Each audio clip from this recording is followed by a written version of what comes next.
আজ সম্প্রদায়ের অবাধ্যতা যখন সমস্ত সীমা ছাড়িয়ে গেল, তখন নেমে এল স্রষ্টার অমোঘ শাস্তি। দিগন্ত জুড়ে ধেয়ে আসা সেই কালো মেঘ কোনো সাধারণ মেঘ ছিল না, তা ছিল এক মহাশাস্তির বার্তা। স্রষ্টা তাদের ওপর প্রেরণ করলেন এক অদ্ভুত ও প্রচণ্ড ধ্বংসাত্মক ঝড়ো হাওয়া, যাকে পবিত্র কুরআনে বন্ধ্যা বা অকল্যাণকর বায়ু বলা হয়েছে। এই বাতাসের তীব্রতা এতটাই ভয়ঙ্কর ছিল যে তা যে জিনিসের ওপর দিয়েই প্রবাহিত হচ্ছিল তাকেই একদম চূর্ণ বিচূর্ণ করে ছাইভস্মে পরিণত করে দিচ্ছিল। এই সর্বগ্রাসী ঝড়ের হাত থেকে বাঁচানোর মতো কোনো শক্তি সেদিন আজ জাতির ছিল না। তাদের বিশাল অট্টালিকা, সুরক্ষিত দুর্গ আর দাম্ভিক শক্তি সবকিছু ধুলোয় মিশে যেতে লাগল। আজ সম্প্রদায়ের মানুষগুলো ছিল অত্যন্ত দীর্ঘকায় ও শক্তিশালী, কিন্তু সেই মহাশক্তিশালী ঝড়ের দাপটে তাদের অবস্থা হলো বড়ই করুণ। ঝড়ের তীব্র ঝাপটায় বিশাল দেহের মানুষগুলো মাটি থেকে শূন্যে খড়কুটোর মতো উড়ে যেতে লাগল।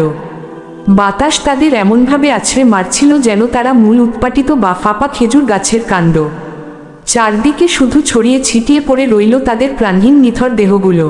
পবিত্র কুরআনে সেই করুণ দৃশ্যের বর্ণনা দিয়ে বলা হয়েছে, মানুষকে তা উৎখাত করেছিল যেন তারা উন্মূলিত খেজুর গাছের গুঁড়ি। কি কঠোর ছিল আমার শাস্তি ও আমার সতর্কবাণী! এই মহাপ্রলয় কোনো স্বল্পস্থায়ী ঝড় ছিল না। অহংকারী আজ জাতির ওপর এই আযাব প্রবাহিত হয়েছিল একটানা 7 রাত ও 8 দিন বিরামহীনভাবে। এক মুহূর্তের জন্য সেই শীতল গর্জনকারী ঝড়ো হাওয়া থামেনি। দীর্ঘ এই দিন ও রাতে পুরো উপত্যকা জুড়ে কেবলই চলল ধ্বংসযজ্ঞ।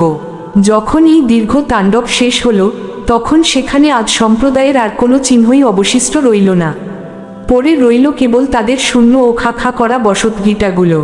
এভাবেই প্রথম আদ জাতিকে এবং তাদের পূর্বে হজরত নূহ এর অবাধ্য সম্প্রদায়কে তাদের চরম জুলুমের কারণে চিরতরে নিশ্চিহ্ন করে দেওয়া হয়েছিল।